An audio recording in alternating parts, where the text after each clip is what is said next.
अस्सलाम वालेकुम नाजरीन, मैं हूं जाकिर मलिक, आपकी आवाज़। नाजरीन कराम, आईनी तरमीम के हवाले से अभी डेडलॉक बरकरार है और ये कशीदगी जो है अभी कम नहीं हुई।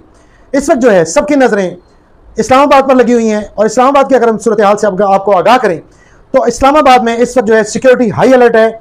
और दूसरी जानिब अगर हम बात करें पार्लियामेंट हाउस की, तो पार्लियामेंट हाउस में आज शाम को जो है इजलास होना है जो कि 3 बजे होना था।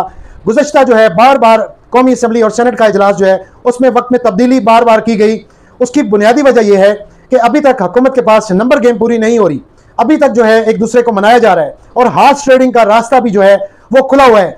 ये कोई ढकी छुपी बात नहीं है। करोड़ों रुपए की ऑफरें की जा रही हैं एमएनएस को, सेनेटर्स को, लेकिन बावजूद उसके डेडलॉक अभी भी बरकरार है। और आज शाम जो है कौमी असम्बली का इजलास एक बार फिर से तलब किया गया है। कल रात भी जो है कौमी असम्बली और सेनेट का इजलास जो है उसमें 4 दफा वक्त में तब्दीली की गई और बार बार यह इजलास मुलतवी करना पड़ा। दूसरी जानिब काबीना का इजलास भी जो है वो रात को वज़ीर आज़म की सदारत में हुआ और कहा यह जा रहा था कि दूसरी जानिब मौलाना फजल रहमान के घर पर जो है बिलावल भुट्टो जो है वो उनसे मुलाकात के लिए 4थी या 5वीं दफा मुलाकात के लिए गए और इस पर जो है कौमी असम्बली का इजलास मुलतवी कर दिया गया। आज सुबह 11:30 बजे तक मुलतवी किया गया, फिर उसमें रद्दोबदल की गई, फिर 3 बजे का वक्त दिया गया। अब कहा यह जा रहा है कि अब शाम को कौमी असम्बली का इजलास होना है। जब रात को वज़ीर आज़म ने काबीना का इजलास बुलाया तो उस वक्त दूसरी जानब जो है मौलाना फजल रहमान के घर पर बिलावल भुट्टो जो है उनसे मुलाकात के लिए गए और मौलाना को एक दफ़ा फिर राजी करने के लिए गए। चूंकि मौलाना का और पीपल्स पार्टी का जो मुसवदा है उस पर जो है डेडलॉक अभी तक बरकरार है। चूंकि गवर्नमेंट का एक अपना मुसवदा है, वो मुसवदा इतना खतरनाक है कि उस पर जो है डेडलॉक जो की बुनियादी वजह जो है डेडलॉक की, वो मुसवदे पर इतफाक न करना है। और कहा यह जा रहा था कि बिलावल भुट्टो अभी जो है मौलाना फजल रहमान को मना लेंगे। उसके बाद जो है मीडिया के नुमाइंदों के साथ एक उनकी नशिस्त हुई, मीडिया से टॉक करते हुए जब मौलाना फजल रहमान और बिलावल भुट्टो और दीगर जो उनकी पार्टी के रहनुमा हैं वो भी उनके हमरा थे, तो एक प्रेस कॉन्फ्रेंस हुई। वहां पर बॉडी लैंग्वेज मौलाना की ये बता रही थी।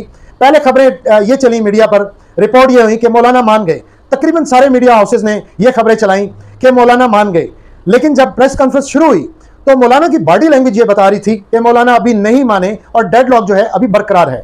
वही हुआ जिसका डर था।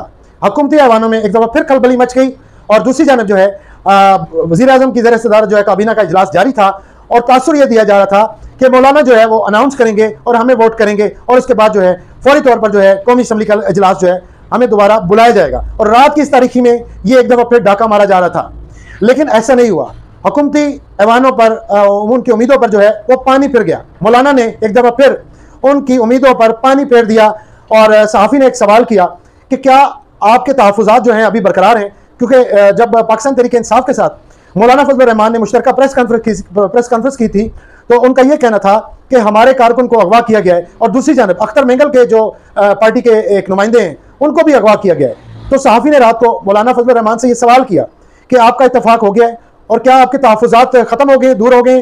तो जिस पर मौलाना फजल रहमान ने यह कहा कि हमारे तहफ़्फ़ुज़ात अभी बरकरार हैं, हमारे तहफ़्फ़ुज़ात अभी दूर नहीं हुए। तो उसके बाद जो है उनका यह भी कहना था मौलाना फजल रहमान का कि आज जो है पाकिस्तान तहरीक इंसाफ के साथ एक नशिस्त होनी है और उन पर हमारी इस पर मुशावरत अभी होना बाकी है और फिर हम कोई लाएअमल देंगे।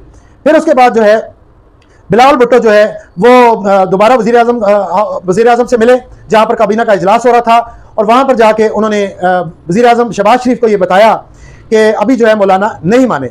जिसके बाद जो है इजलास के टाइम में बार बार तब्दीली की गई। अभी तक जो है बार बार हुकूमत की जानिब से वक्त को तब्दील किया जा रहा है, चूँकि अभी तक डेडलॉक बरकरार है। और दूसरी जानिब अगर हम बात करें पाकिस्तान तहरीक इंसाफ के जो MNAs हैं और कुछ सेनेटर्स हैं, उनका रब्ता जो है हमारे ज़राए ने यह बताया, उनका रब्ता जो है पाकिस्तान तहरीक इंसाफ से मुनक़ता है और यह भी कहा नहीं जा सकता कि क्या वो वोट किसको करने जा रहे हैं और वो किस जगह पर हैं। अब यह भी कहना कबल वक्त है कि वो कहाँ पर हैं, खैरियत से हैं या उनका रब्ता क्यों मुनक़ता हुआ है, क्या उन पर कोई प्रेशर है। और उसके साथ साथ जो है अभी तक जो इतलात हैं हमारे तक, जो मुसद्दिका इतलात हैं वो ये हैं, क्योंकि बैरिस्टर गौहर अली खान ने ये कहा था कि डॉक्टर जरका और इसके साथ साथ जो है कोई सलीम साहब हैं वो जो है वोट पाकिस्तान तहरीक इंसाफ को नहीं करने जा रहे। वो जो है पाकिस्तान तहरीक इंसाफ को वोट नहीं करेंगे और वो शायद जो है वो करेंगे हुकूमत को वोट करेंगे। आईनी तरमीम के हवाले से अगर हम आईनी तरमीम के हवाले से थोड़ी सी बात कर लेते हैं। आईनी तरमीम का फ़ायदा जो है वो अवाम को नहीं होना, इसका फ़ायदा बिल्कुल अवाम को नहीं होना। ये वो बात है कि अपने इख्तियारात जो है आप दूसरे को मुंतकिल कर रहे हैं और ये इस वक्त जो है मैं ये समझता हूँ हुकूमत पर भी शदीद दबाव है। इस वक्त जो है सारी सूरत हाल आपके सामने है।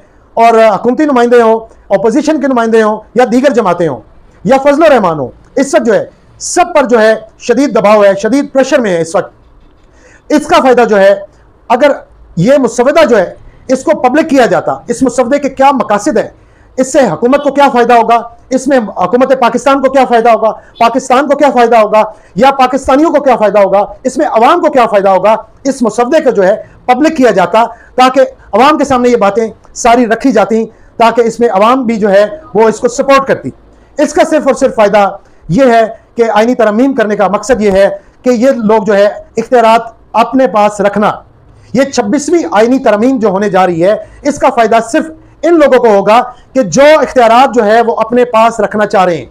इसका फायदा हरगिज जो है अवाम को नहीं होने का और मुल्क पाकिस्तान को नहीं होने का।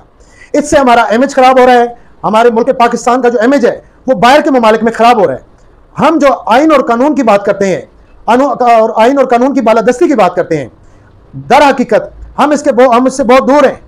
कानून के मुताबिक जो है फैसले होने चाहिए। जब कानून के मुताबिक फैसले होंगे, इमरान खान बार बार यही बात करते हैं कि रूल ऑफ लॉ, हमारे मुल्क में लॉ तो है, रूल भी है, लेकिन उसमें इंप्लीमेंट नहीं है। कानून जो है सिर्फ गरीब के लिए, अमीर के लिए कोई कानून नहीं है। अमीर जो है वो जो भी कोई जुर्म करता है, अमीर जो है फिर जो है वो उसको आज़ादी मिल जाती है। गरीब के लिए जो है इस मुल्क में सारे कानून नाफिज हैं, उस पर फौरी तौर पर एक्शन होता है और उस पर अमल दरामद होता है। लेकिन इस 26वीं आईनी तरमीम का जो फायदा है सिर्फ उनको होगा। मैं एक दफ़ा फिर आपसे कहना चाहूँगा कि सिर्फ और सिर्फ जो अपने पास इसके इख्तियारात रखना चाह रहे हैं, 26वीं आईनी तरमीम का मकसद उनको फ़ायदा पहुँचाना है कि जो इसके इख्तियारात जो है उनके पास मुंतकिल होंगे। अब बात कर लेते हैं हम चीफ जस्टिस, जो नए आने वाले चीफ जस्टिस हैं उनके हवाले से। चूँकि काजी फाइज ईसा जो है वो 24 अक्टूबर को जो है वो रिटायर्ड हो रहे हैं, और हुकूमत की ये ख्वाहिश है, बल्कि देरीना ख्वाहिश है, चूँकि हुकूमत ने जो है अपने मंशा के मुताबिक उनसे काम लेने हैं, और जैसा कि पहले भी लिए हैं, क्योंकि काजी फाइज ईसा जो हैं वो गैर जानिबदार नहीं रहे, वो जानिबदार रहे हैं, ये सबके सामने है। चूँकि उनके सामने कोई भी केस गया है तो उसको उन्होंने डिफेंड किया है। जो जज का काम होता है, मुंसिफ का काम होता है, दोनों अफ्रीकैन को सुने और उसके मुताबिक जो है अपना फैसला दे, और मेरिट पर फैसला दे।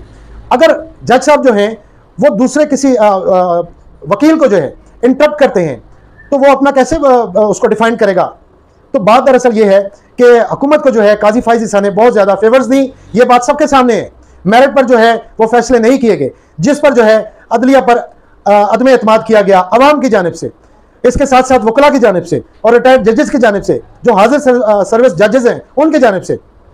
और अगर हम जस्टिस मंसूर अली शाह साहब की बात करते हैं, तो अगर हुकूमत ये कहती है कि 3 जो मोस्ट सीनियर जजेस हैं उनको जो है उनमें से एक का चुनाव होगा, तो मैं ये समझता हूँ कि मोस्ट सीनियर जो इस वक्त जज हैं वो जस्टिस मंसूर अली शाह हैं। अभी अगर हम बात करें सीनियरिटी बेस की, तो जस्टिस मंसूर अली शाह जो हैं इस वक्त जो है उनका नोटिफिकेशन हो जाना चाहिए था। अगर हम पिछले अदवार की बात करें, जो पिछले अदवार में जो हैं वो चीफ जस्टिस रहे हैं इस सुप्रीम कोर्ट के, उनका नोटिफिकेशन जो है वो 2 माह पहले, 3 माह पहले, इवन काजी फाइज ईसा का जो नोटिफिकेशन था वो तकरीबन 2.5 माह, 2 से 2.5 माह कबल जो है वो नोटिफिकेशन हो गया था। अब 4 दिन बाकी हैं, अभी तक जो है वो नोटिफिकेशन नहीं हो रहा। सबके सामने ये बात कि इस वक्त जो है मोस्ट सीनियर जज कौन है, तो वो सबको यही लगता है कि जस्टिस मंसूर अली शाह साहब जो हैं वो इस वक्त मोस्ट सीनियर जज हैं, और सीनियरिटी बेस पर फौरी तौर पर जो है उनका नोटिफिकेशन होना चाहिए।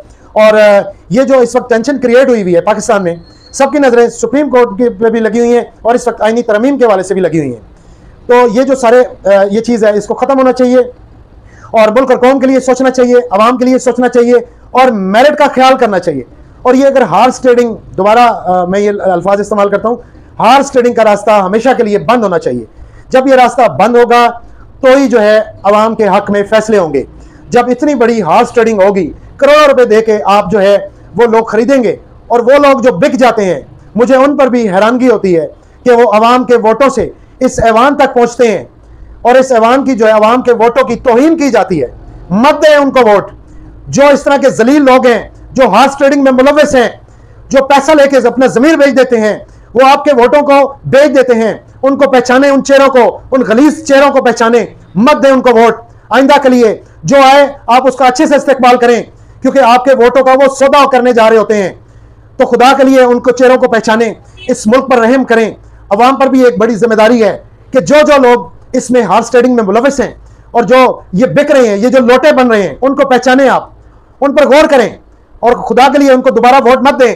अगर आपके पास आए तो उनका इस्तकबाल करें, जूतों से उनका इस्तकबाल करें, ताकि ये दोबारा ऐसी कोई हरकत पाकिस्तान में ना कर सके। इन्होंने एक खिलवाड़ बनाया हुआ है, इन्होंने अवाम के साथ खिलवाड़ बनाया हुआ है। इनकी गर्दनों में सरिये आ जाते हैं, ये अवाम के वोटों से इलेक्ट होकर जाते हैं, ये भूल जाते हैं कि हमने अवामी मसाइल की बात करनी है। आज तक जो है अवामी मसाइल की क्या बात हो रही है, मुल्क के लिए क्या बात हो रही है? पाकिस्तान में सरमायाकारी आ नहीं रही, पाकिस्तान से सरमाया बाहर जा रहा है, लोग एतमाद नहीं कर रहे, हुकूमत पर एतमाद नहीं कर रहे, कोई भी सरमाया पाकिस्तान में इस वक्त नहीं आ रहा।